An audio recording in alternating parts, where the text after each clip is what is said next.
साथियों नमस्कार।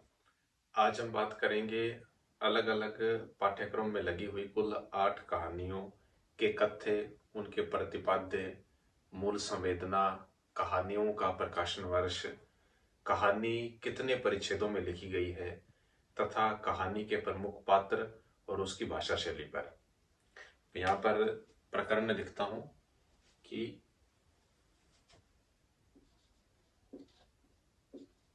कुल 8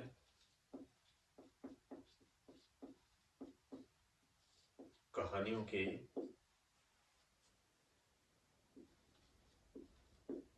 मूल कथ्य, संवेदना,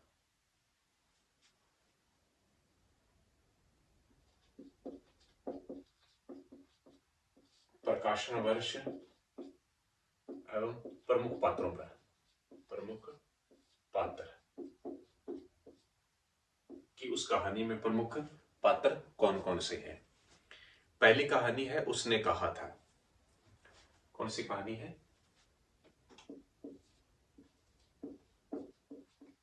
उसने कहा था। इसके कहानीकार है चंद्रधर शर्मा गुलेरी। चंद्रधर शर्मा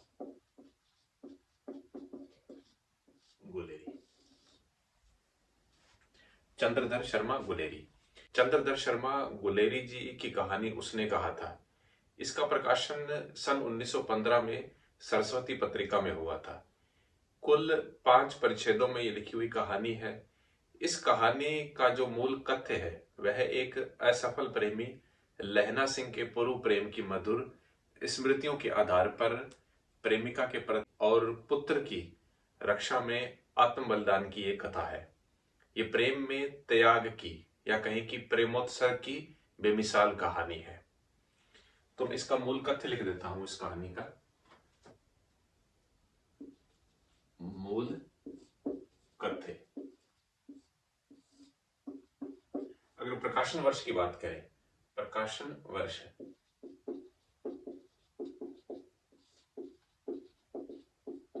सन 1915 में छपी थी कहानी। 1915 ईस्वी में प्रकाशित है। पत्रिका कौन सी थी?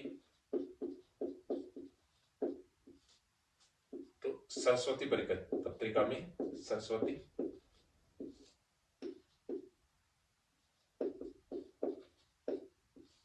पत्रिका में छपी थी ये कहानी। सन 1915 में छपी थी। कौन सी पत्रिका में सबसे पहले छपी थी? सरस्वती पत्रिका में छपी थी। कुल परिच्छेद है इस कहानी के, परिच्छेदों की बात करें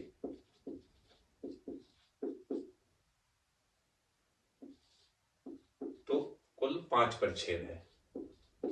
कितने हैं ये? 5 परिच्छेदों में छपी थी। और अगर मूल कथ्य की बात करें तो इस कहानी का जो मूल कथ्य है वह एक असफल प्रेमी, एक असफल प्रेमी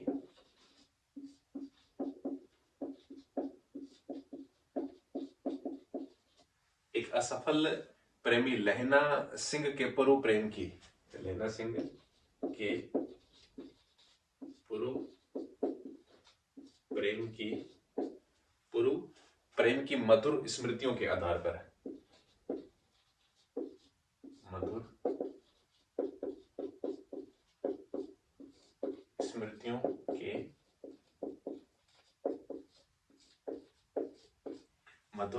स्मृतियों के आधार पर प्रेमिका के प्रति, प्रेमिका के पति, प्रेमिका के पति और पुत्र की रक्षा में प्रेमिका के पति और पुत्र की रक्षा में आत्म बलिदान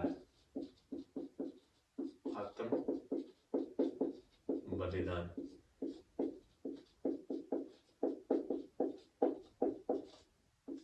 आत्मोत्सर्ग की कथा है, की कथा है, यानी इस कहानी का क्या है, मूल ये कथ्य है। अगर हम प्रमुख पात्रों की बात करें, इस कहानी के प्रमुख पात्र, तो इसमें लहना सिंह प्रमुख पात्र है। लहना सिंह, एक तो लहना सिंह है इस कहानी के प्रमुख पात्र, और दूसरा है सूबेदारनी।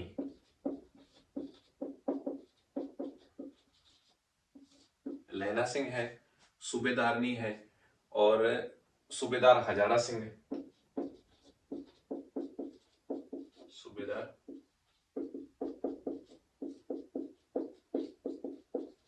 हजारा सिंह है, बोधा सिंह है, बोधा सिंह है। विदूषक एक पात्र है, वजीरा सिंह, वजीरा सिंह है, और एक गौण पात्र है, कीरत सिंह। कीरत सिंह। अगर भाषा शैली की बात करें इस कहानी की, भाषा शैली की, तो इस कहानी में तत्सम प्रधान संस्कृत है। तत्सम प्रधान संस्कृत भाषा तथा पंजाबी का भी प्रयोग है, पंजाबी शब्दों का भी प्रयोग मिलता है। पंजाबी शब्दों का भी प्रयोग मिलता है, प्रयोग मिलता है। और इस कहानी की सबसे बड़ी बात या सबसे मुख्य विशेषता यह है कि पूर्व दीप्ति शैली में, पूर्व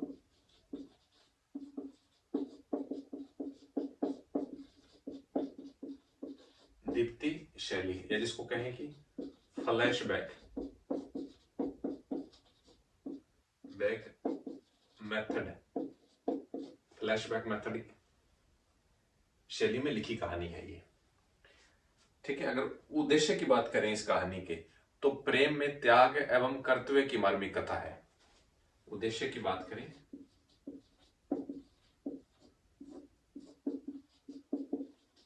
प्रेम में त्याग एवं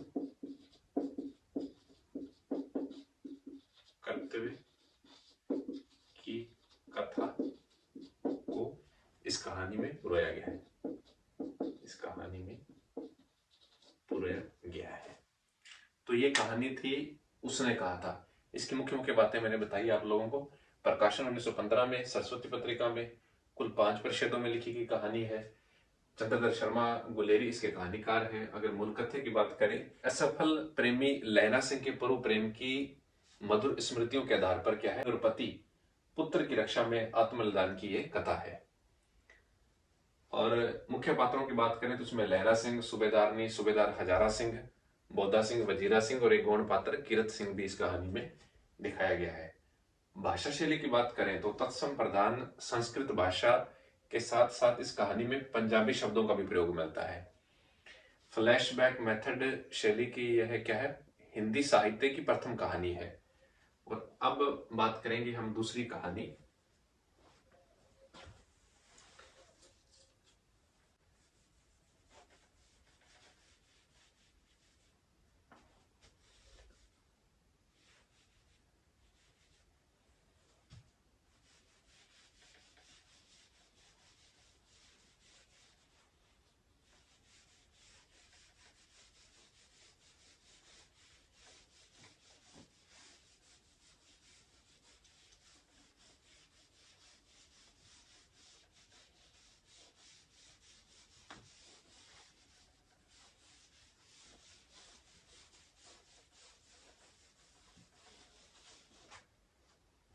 दूसरी कहानी है कफन कहानी।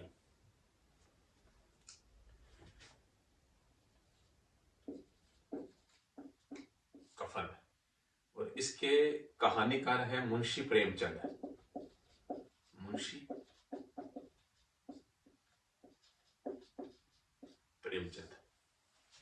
कफन कहानी मुंशी प्रेमचंद।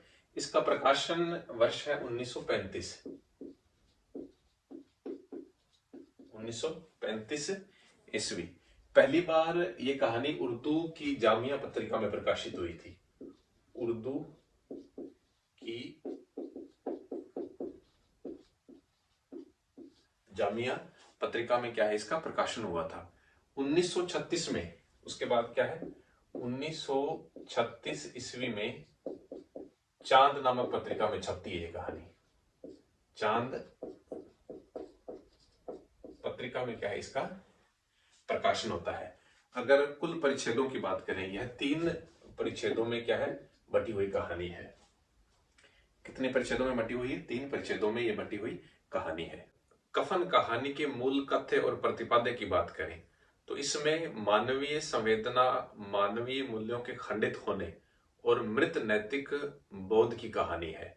घीसू माधव की अकर्मण्यता, नैतिक पतन, बाप बेटा, ससुर बहू, पति पत्नी के संबंधों को तार तार करने वाली अमानवीय और संवेदन शून्यता की ये कहानी है। मूल कथ्य की बात करें तो इसमें मैं यह लिख देता हूं कि मानवीय संवेदना,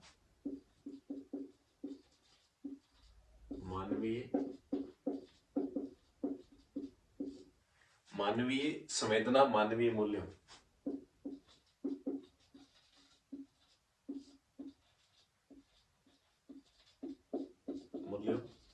के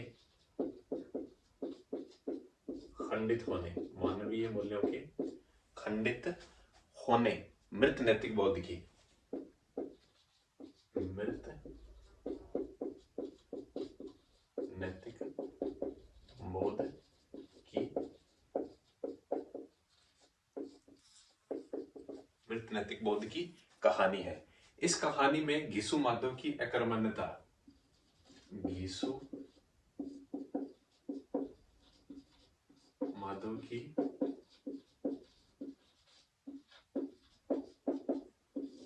घीसू माधव की अकर्मण्यता, नैतिक पतन, नैतिक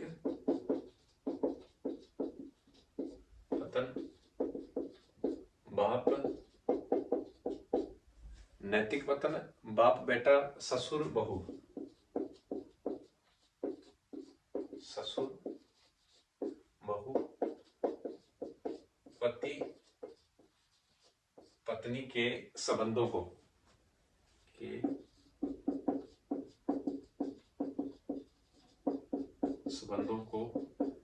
तार तार करने वाली कहानी है। तार तार करने वाली कहानी है। अमानवीयता और मानवीय मूल्यों को खंडित कर रही है ये कहानी। इस कहानी के प्रमुख पात्रों की बात करें, प्रमुख पात्र,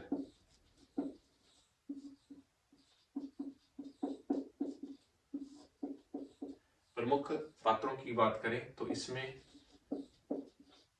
घीसू जो इस कहानी के मुख्य पात्र है, मुख्य पात्र। इसके अलावा माधव है एक, जो घीसू का बेटा है, माधव, बुधिया जो माधव की पत्नी है, घीसू, माधव, बुधिया। और अन्य पात्रों की बात करें तो साहू और भिखारी हैं, एक साहू और दूसरा भिखारी, ये अन्य पात्र हैं इस कहानी के। भिखारी ये क्या है, कुल पात्र हैं इस कहानी में। अगर उद्देश्य की बात करें इस कहानी के, इस कहानी के उद्देश्य की बात करें तो इस कहानी में मनोवैज्ञानिक यथार्थ की भावभूमि पर सृजित इस कहानी में सर्वहारा वर्ग के घीसू माधव के नैतिक पतन, अकर्मण्यता, मानवीय संवेदना के खंडित होने के पक्ष को यह कहानी उजागर करती है। हम अगली कहानी पर बात करेंगे। अगली कहानी है हमारी पुरस्कार कहानी, जिसके कहानीकार हैं जयशंकर प्रसाद। जयशंकर प्रसाद।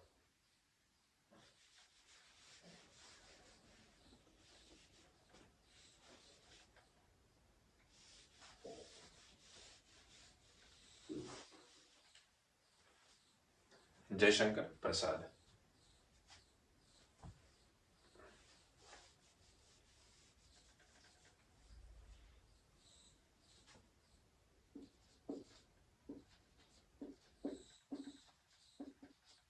पुरस्कार, कहानीकार है जय शंकर प्रसाद, जयशंकर प्रसाद। और इस कहानी का प्रकाशन वर्ष है सन 1931 ईस्वी। कौन सा है? सन 1931 ईस्वी। और ये कहानी जयशंकर प्रसाद के कहानी संग्रह आंधी नामक कहानी संग्रह से क्या है, संकलित की गई है। इनका कहानी संग्रह है आंधी। आंधी कहानी संग्रह में से क्या है, ये कहानी ली गई है। और इस आंधी नामक कहानी संग्रह में कुल 17 कहानियां हैं। और उन 17 कहानियों में से क्या है, ये कहानी ली गई है। कथ्य की अगर बात करें इस कहानी के, तो मधुलिका नामक की जो पात्र है, जो नायिका है इस कहानी की, उसकी भावना और कर्तव्य संघर्ष और प्रेम और देशभक्ति की ये कहानी है। संघर्ष के साथ कर्तव्य, कर्तव्य के साथ प्रेम और देशभक्ति की कहानी ये है। अगर आंधी कहानी संग्रह की बात करें तो इसमें कुल 11 कहानियां हैं। कितनी कहानियां हैं? 11 कहानियां हैं। आंधी नामक जो कहानी संग्रह है इसमें 11 कहानियां हैं। प्रथम कहानी है आंधी और अंतिम कहानी है पुरस्कार। इस कहानी संग्रह की जो प्रथम कहानी है वह तो आंधी है, और अंतिम जो कहानी है, अंतिम कहानी है पुरस्कार। पुरस्कार, प्रथम कहानी है आंधी, अंतिम कहानी है पुरस्कार। कुल 11 कहानियां हैं इस कहानी संग्रह में। अब अगली कहानी की बात करें।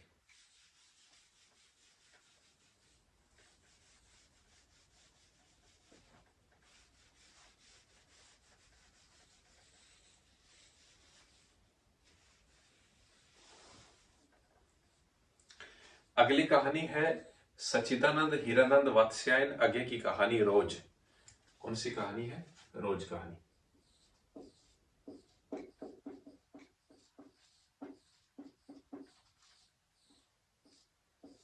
रोज कहानी किसके द्वारा लिखित है? अज्ञे, अज्ञे द्वारा लिखित है।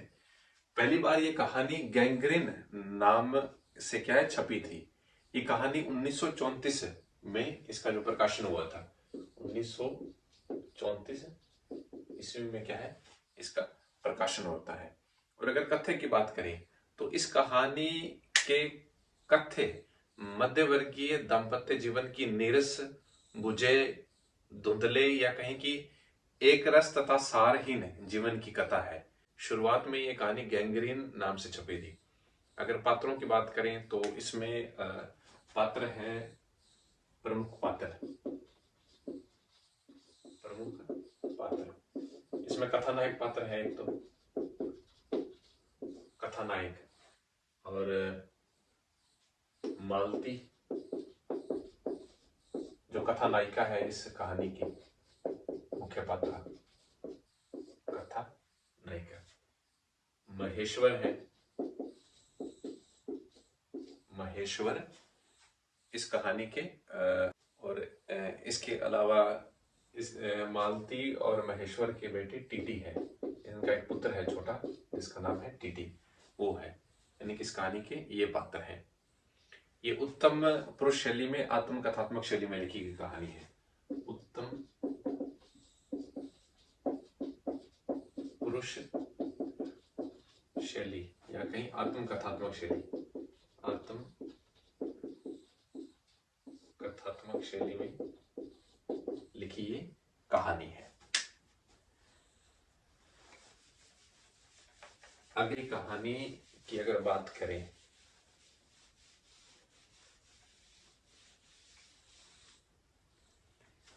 अगली कहानी है पराई प्यास का सफर। पराई प्यास का सफर आलम शाह द्वारा लिखित। पराई प्यास का सफर, पराई प्यास का सफर आलम शाह, पैराई प्यास का सफर आलम शाह। अगर इस कहानी के कथ्य की बात करें, बाल मनोवैज्ञानिक इस कहानी में लखना और बड़के को बाल श्रमिक को चित्रित कर उनकी मनोदशा, उनकी पीड़ा, शोषण, अन्याय की मुखरता को क्या इस कहानी में दिखाया गया है। अगर हम इस कहानी के प्रमुख पात्रों की बात करें तो प्रमुख पात्रों में एक तो लखना है, लखना, बड़का, लखना का नया बाप, लखना का नया बाप है। शिव रेस्टोरेंट में पधारे 4 ग्राहक, मजदूर रूपी ग्राहक, मजदूर रूपी 4 ग्राहक,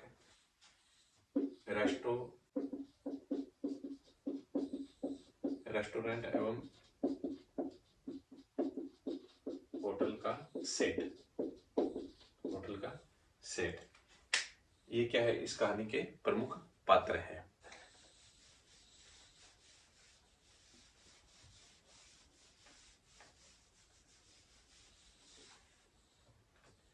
अगली कहानी की बात करें तो ये कहानी है सलाम।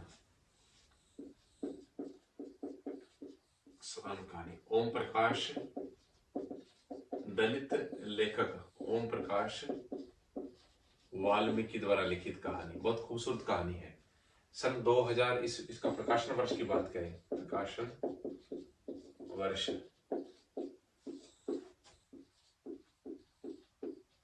2000 ईस्वी में इनका प्रकाशन, इनका कहानी संग्रह प्रकाशित हुआ था सलाम। उस कहानी में से क्या है ये कहानी ली गई है। सलाम कहानी में कुल 14 कहानियां संकलित थी। अगर इस कहानी के कथ्य की बात करें तो इसमें दलितों के प्रति सवर्णों की छुआछूत, ऊंच नीच की भावना, सामाजिक विषमता के चित्रण के साथ साथ दलितों की चेतना, जागरूकता आदि को उभारकर विवाहोपरांत सलामी देने के दस्तूर के खिलाफ विद्रोहात्मक भाव की कहानी है। इस कहानी के पात्रों की बात करें तो नायक है इस कहानी की हरीश और एक कमल उपाध्याय जो हरीश के मित्र हैं। जुम्मन, चूहड़ा, चायवाला, बल्लू रांगड़ इस कहानी के प्रमुख पात्र हैं। अगर पात्रों की बात करें, एक तो हरीश है जो नायक है इस कहानी के। इसके अलावा हरीश के मित्र है कमल उपाध्याय, कमल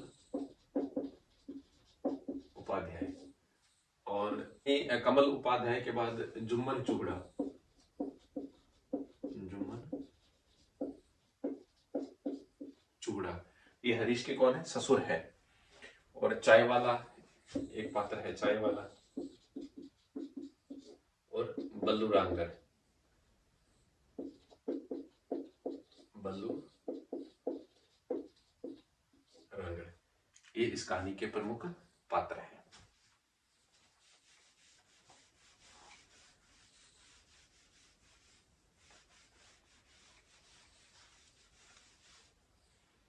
और अब बात करेंगे एक गदल, गदल कहानी पर। गदल कहानी के कहानीकार हैं रांगे राघव, रांगे राघव। इस कहानी का जो प्रकाशन है वह सन 1955 में हुआ था। प्रकाशन वर्ष की बात करें, प्रकाशन वर्ष सन 1955 ईस्वी में क्या है ये कहानी छपी थी। कहाँ छपी थी, कहानी नामक पत्रिका में, कहानी नामक, कहानी नामक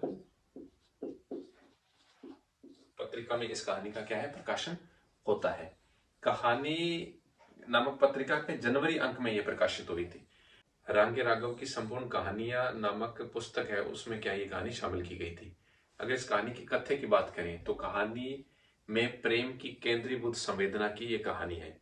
इसमें गदल नामक 45 वर्षीय स्त्री की स्वाभिमान, उस स्त्री का अस्मिता का भाव, उसके प्रेम के प्रति उत्सर्ग का भाव को इस कहानी में वाणी दी गई है।